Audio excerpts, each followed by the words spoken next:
Bubbly Steve is available for pre-order at shopclownfish.com. That's shopclownfish.com. You've got less than a month to pre-order this 15-inch plushie. Check them out.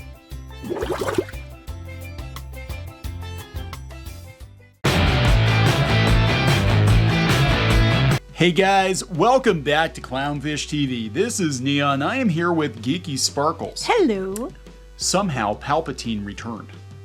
Okay. Somehow Palpatine returned, and finally, 2 years after the movie came out, The Rise of Skywalker, Lucasfilm has decided to tell us how exactly Palpatine returned. Right, because people kept asking, and now they're going to tell you, because they're trying to draw attention for it? I don't know. Most people haven't seen it. I still haven't seen it. I'm going to be honest. People are like, what, you want a medal for that? No. Actually, what happened was we didn't watch it. The first Star Wars movie we haven't gone to the theater to see, by the way. And we didn't go to the theater to see it, and then it just became easier and easier to not watch this movie. I don't care.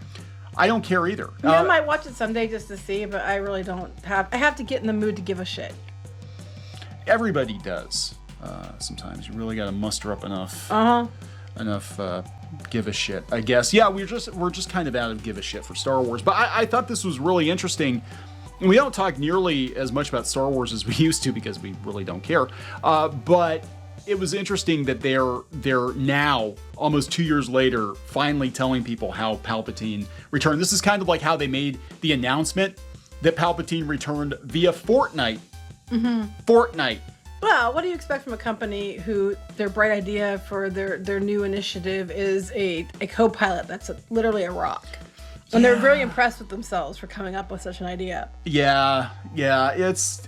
God. Anyway, we're going to talk about this before we get into it any further. Please subscribe for more pop culture news, views, and rants, guys. Over 231,000 subs. Woo! Thank you so much for the support. We do talk about Star Wars, not nearly as much as we used to, because there really isn't much Star Wars news that we care to cover.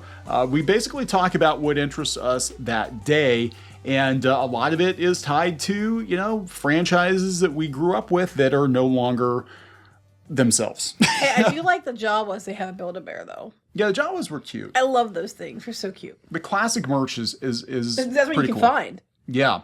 Mostly that. It's not this. No, and Oscar Isaac looks like he didn't even want to be there. I'm more interested in seeing him in Moon Knight. Far more interested than I was. I loved his character in the first one. There I was excited potential. about him. There was potential. I loved Finn. I was excited about him, and then they just didn't care.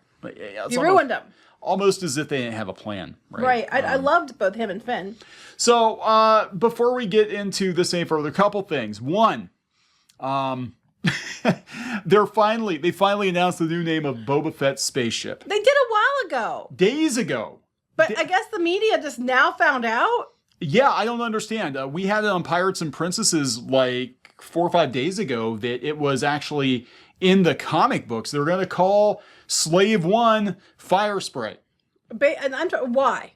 Because slavery is bad. No, but why Firespray? Because it's a Firespray class ship. Well, that's dumb. That's like calling calling the ship. Okay, I'm not surprised. The ship that's piloted by the Rock is called Vessel. Yes. So it's what are you gonna name it? We'll just call it Firespray. That's like naming I don't know. Your dog, and your car. Or your dog's like an Eskimo, so its name's Eskimo. Or it's a golden retriever, so its name is Golden Retriever. I don't know. I call our dog Damn Dog. Yeah. I think he thinks that's his name. He's so cute. He is a cute dog. He's a damn good dog. He is a damn good dog. Anyway. He's a damn good dog. Anyway, so there's this going on. So I'm just like anymore. I mean, this kind of goes along with what I said before the He-Man video yesterday. I just get to the point where I'm like, literally, they could turn Luke Skywalker into a black lesbian in a wheelchair, and I would not be surprised. Right. I wouldn't. I'd just be like, of course they did, because that's what they do. Mm-hmm. It doesn't matter. No, he's not a redhead, so he's safe. Okay. Dash Rendar might be in trouble there. Dash Rendar.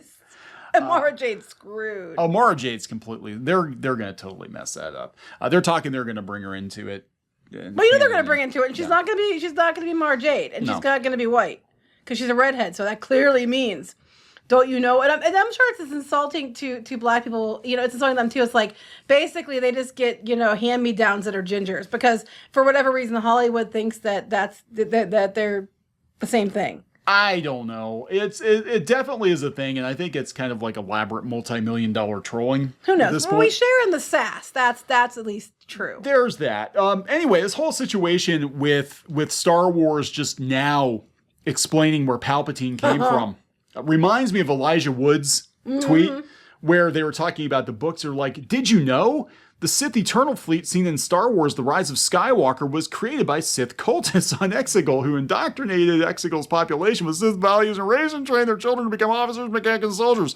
Elijah Wood's like, yeah, how could we have known? Right. Because none of that was explained on screen. It was just like... And there's 24,000 likes on 24,000. So good on Elijah Wood. Yeah, it was never explained. But now we're finally getting an explanation. Hypebeast put up the article. Is it dumb? It's pretty much like, yeah, he planned it. Of course he did. They said that Snoke is a clone too now. Yeah, Snoke is, there's a whole vat full of Snokes. And that actually is in The Rise of Skywalker. I've seen clips of the movie. I haven't watched the actual movie, but I have seen clips. And yes, there are lots of giant Snoke clones in the vat for some reason. So the explanation to everything is clones. To be fair, though, they did that in the books way before they did this here. And they did in the it comics. Better. They did it much better. They did a much better job. job. A clone because they had double vowels in their name. Yeah, I know, right? That's why we need to see Luke. Luke. Oh my God, they had just done the Zahn trilogy, yeah. Oh, well. Missed opportunity. A lot of missed opportunities, but, you know, we have to keep beating this drum. Maybe they need to sell more Blu-rays. But Hypebeast put a link to it today. I'm like, is this today's news? And yes, it is, because they just put the article up. They said, Star Wars finally explains in detail, how Palpatine survived Return of the Jedi's end. Star Wars fans have finally gotten a detailed explanation as to how Emperor Palpatine survived. In the new blog post at Star Wars official website, Emily Shikowney of Lucasfilm Story Group. Oh boy. So she just explained it now because they just decided and figured it out. Yeah. They just figured it took them 2 years to figure it out. Lucasfilm Story Group is the biggest waste of time ever. I'm sorry. I'm just going to say it. You can trace back a lot of the dumb ideas and shit back to the Lucasfilm Story Group. And they can get mad at me all they want, but it's true. I don't understand why they're still a thing. And they're so arrogant. And then they had the one guy from there, the one that was at Celebration that was really arrogant. They had him on there basically like, well, it doesn't matter because, you know, you can pick and choose what you want in canon anyway. Yeah. Or whatever he said, but it was something along those lines. And I was like, what the hell? That is true. That's why I haven't watched The Rise of Skywalker, because it's Apocrypha. As far as I'm concerned. 2 years later, we're explaining it because we just sat down and figured it out. It took us 2 years to figure out how to do this. To be fair, they were spending all their time trying to figure out why, you know, a rock being a navigator was a good idea. In fact, he didn't survive. He simply transferred his consciousness into a clone of himself, which they did in the comics. Oh my God. Freaking 30 years ago. 2 years later, and that's their big reveal. That's the big reveal. So I love how, I mean, this is what gets me about this. I don't understand. They burned the expanded universe, and then they go back and they cherry pick stuff from the expanded universe to use, but they do it badly. They don't even do it as well as they did it in the expanded universe. So according to the blog post, the entire plan for the Sith Emperor to return to power began long before his death, when he came up with a plan known as the Contingency. And Vessel is the ship. Plan 9 from outer space. Plan 9 from Coruscant, which would help him regain the Contingency, which would help him regain control of the Empire if he were to be struck down. Aside from various strategic attacks to preserve his organization and create the First Order, the Contingency led to Palpatine and his Sith Eternal cultists to experiment in cloning, as we saw in The Rise of Skywalker. And then he transferred his consciousness to a clone body after his death. The vessel proved too weak to contain him, so Palpatine needed more clones, and strand casts, and these variants eventually led to Snoke and Rey, the daughter of one of Palpatine's strand casts. What? This is the stupidest thing I've ever seen. I mean, isn't this really complicated? Well, this isn't the stupidest thing. Geo is the stupidest thing. But yes, you know, I have a whole plot to get back at people who've wronged me. I call it revenge. that's the plan name. Revenge. I mean, they could have. Some of the fan theories that were out there were actually better than what happened. A lot of the fan stories and stuff out there were better than what they actually went with. Yeah, it would have been nice to mention some of this on screen. Yeah, but that's because they didn't make it up till later. Yeah, I mean, yeah, exactly. So let's see what StarWars.com has to say. They didn't make it up till later as it's a stupid, easy explanation. Just basically rip off the comics. Yeah, call it the Contingency. The Contingency. Plan 9 from outer space. Star Wars Inside Intel. Palpatine's contingency plan. So Palpatine's been out there pulling the strings. Pull the strings! Mm-hmm. Pull the string! Yeah, it's Plan 9. Anyway, so Inside Intel is a StarWars.com feature where the Lucasfilm Story Group tells you about Star Wars, basically. All you didn't know about Star Wars because we're still making it up. Although Poe Dameron might not have understood how he returned, he also made the comment they fly now when they already were flying before that. They fly now. Mm-hmm. Yeah, they do. And it was like, so, of course he doesn't know anything. We've established that. He's a guy, so clearly he's an idiot, according to Star Wars lore anyway. Yeah, plan that anticipated Palpatine's death and prepared for his return. Now, they did lay the groundwork for a possible Palpatine return in the prequels because he was searching for immortality. Unfortunately, the first 2 movies of the sequel trilogy did nothing to indicate that Palpatine was even in the shadows or anything. So, I mean, like, having him come back wasn't such a big deal because they did it in the comics and everything else, and they kind of laid the groundwork. But they didn't have any indication at all. It was like Snoke, and basically it just came across as they didn't know what the hell they were doing and they're making up as they go along. Basically, Johnson came in and just ruined everything for the sake of ruining it. Yeah. They were setting it up. He came in just... Oh, like shit, Snoke. Yeah, I was going to use that. That's kind of like your roommate eating your lunch. Mm-hmm. Like, oh, I have my lunch planned and shit, Joe ate my sandwich. Now I got to make a new lunch. That's right. What else we got? What else we got laying around? Oh, Palpatine. We're going to use him. So he was a talented manipulator. Of course he was.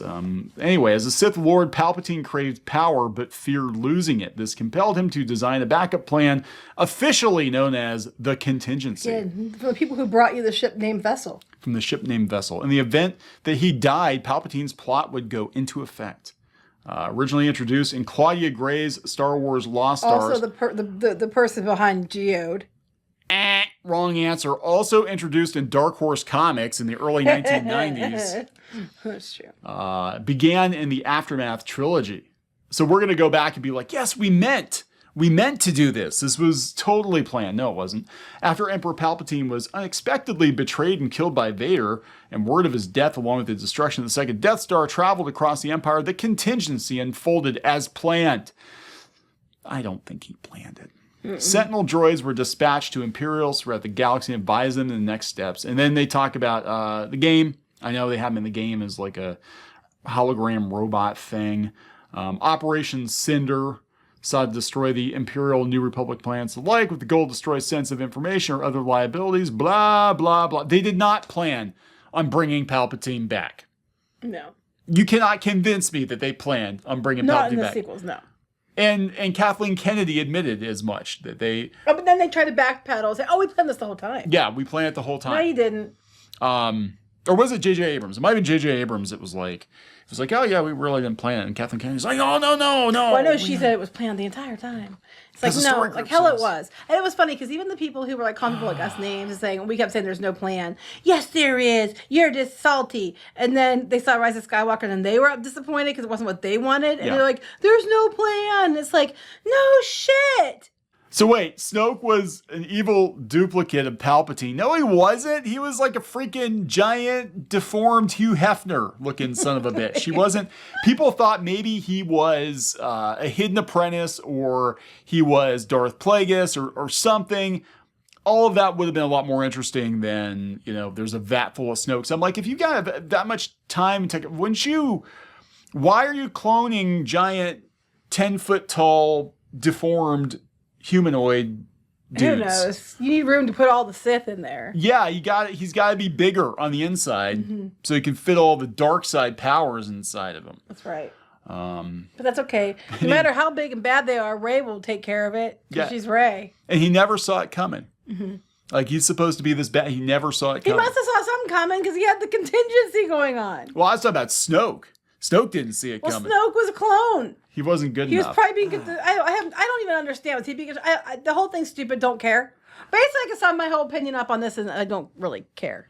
Yeah, and that's pretty I much don't what think the general public really cares. I don't think they do. I think everybody's moved on from the sequels. They moved on to The Mandalorian. They're going back to the classic trilogy.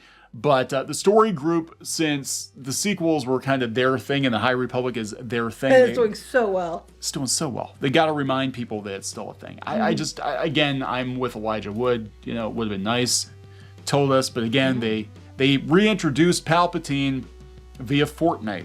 Well, they keep doing this stupid thing where they want you to, and they're doing it with the High Republic, where you have to read all these different things and buy all these different books and comics and everything else to understand what the hell is going on.